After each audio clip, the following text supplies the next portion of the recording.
राधे राधे। जय श्री कृष्ण। आइए एक बड़ा ही सुंदर प्रसंग की कथा सुनते हैं। एक बार एक व्यक्ति एक जंगल से गुजर रहा था। उसने झाड़ियों के बीच एक सांप फंसा हुआ देखा। सांप ने उससे सहायता मांगी तो उसने एक लकड़ी की सहायता से सांप को वहां से निकाला। बाहर आते ही सांप ने उस व्यक्ति से कहा कि मैं तुम्हें डसूंगा। उस व्यक्ति ने कहा कि मैंने तुम्हारे साथ अच्छा व्यवहार किया, तुम्हें झाड़ियों से निकाला और तुम मेरे साथ गलत करना चाहते हो। सांप ने कहा कि हाँ, भलाई का जवाब बुराई ही है। उस आदमी ने कहा कि चलो किसी से फैसला कराते हैं। चलते चलते एक गाय के पास पहुँचे।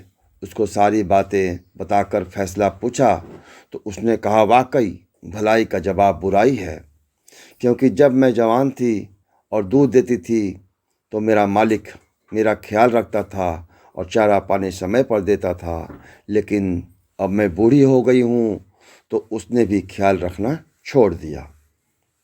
ये सुनकर सांप ने कहा, अब तो मैं डसूंगा। उस आदमी ने कहा कि एक और फैसला ले लेते हैं। सांप मान गया और उन्होंने एक गधे से फैसला करवाया।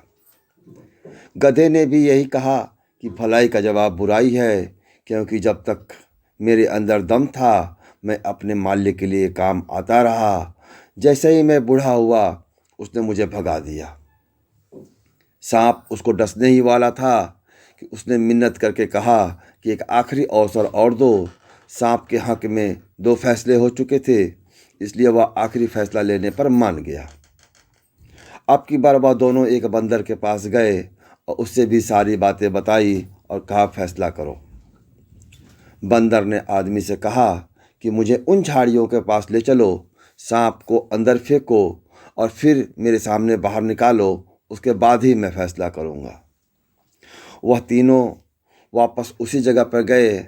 उस आदमी ने सांप को झाड़ियों में फेंक दिया और फिर बाहर निकालने ही लगा था कि बंदर ने मना कर दिया और कहा कि उसके साथ भलाई मत करो, ये भलाई के काबिल नहीं है।